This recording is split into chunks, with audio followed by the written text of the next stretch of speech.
Hello, welcome.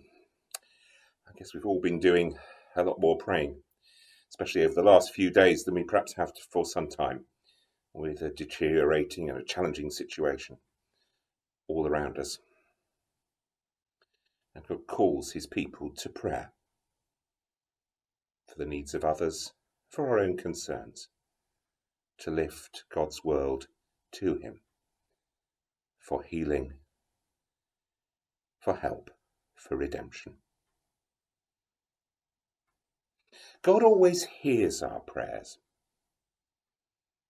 We may not be aware of it, but we can trust his promises to be faithful in listening, in attending, and in providing his own answers to them.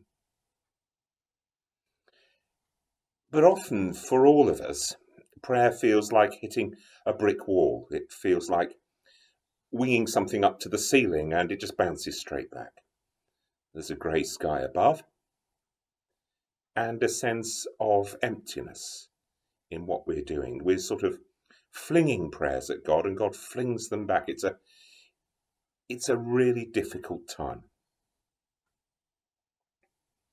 The poet R.S. Thomas lived very much for some of his ministry at the edge of West Wales, at the end of a peninsula. Especially in autumn and winter, it's an inhospitable place. Gales, the islands offshore, are often cut off. The sea is laden with salt and is felt and heard far inland, almost under your feet. Inhospitable. In the poem we'll hear at the end, he reflects on the experience of prayer and confesses to the fact that, again, like all of us, he has been flinging prayers at God. And that's all right. The psalmist flings prayers at God. And that's why the Psalms are so treasured. That's why they're such a critical part of our life together as church, because they remind us of our common humanity and our desperate need for God and our tendency to just fling things in God's direction in prayer. Most of the time they seem to bounce back when they're prayed like that, but occasionally they give great blessing. Moses, for example, prayed, and a rock, instead of flinging his prayers back, flung back the living water.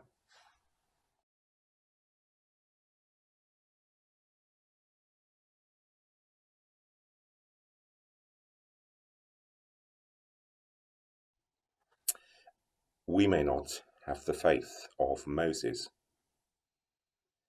And in the restlessness of our own lives, those difficult times, those times perhaps in the night where thoughts come back, where we're beset by sleeplessness, we continue to cry out. And that is okay. But R.S. Thomas in the poem speaks of another way of prayer. It's an attentive waiting for the tide. You can perhaps imagine a coastal wetland which is really rich in life of all sorts, birds, fish, plants which won't grow anywhere else, with the tide out. And Thomas speaks of the gentle flow of the tide into the creeks, into the crevices, enriching, providing food, life-giving.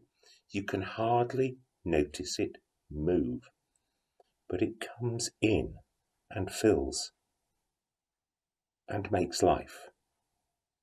And this too is a way of prayer. He speaks of it somehow lodging in, lovely word, the fissures of God.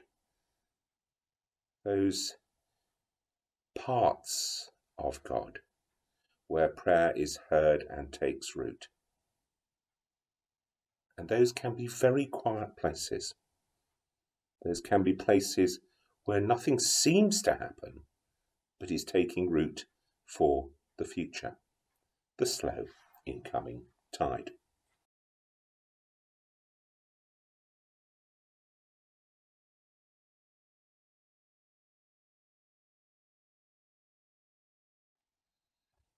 But the Lord was not in the wind, and after the wind an earthquake. But the Lord was not in the earthquake, and after the earthquake a fire. But the Lord was not in the fire, and after the fire a sound of sheer silence. Tidal.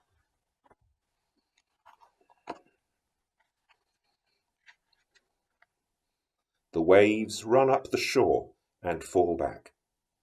I run up the approaches of God and fall back.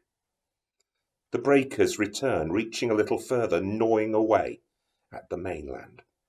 They have done this thousands of years, exposing little by little the rock under the soil's face. I must imitate them only in my return to the assault, not in their violence. Dashing my prayers at him will achieve little other than the exposure of the rock under his surface. My returns must be made on my knees. Let despair be known as my ebb tide, but let prayer have its springs too, brimming, disarming him, discovering somewhere among his fissures deposits of mercy, where trust may take root and grow.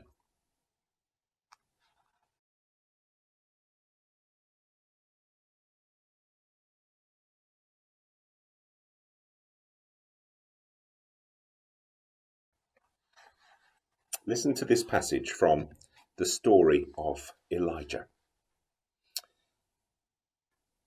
God said, "Go out and stand on the mountain before the Lord, for the Lord is about to pass by." Now there was a wind so strong that it was splitting mountains and breaking rocks in pieces before the Lord.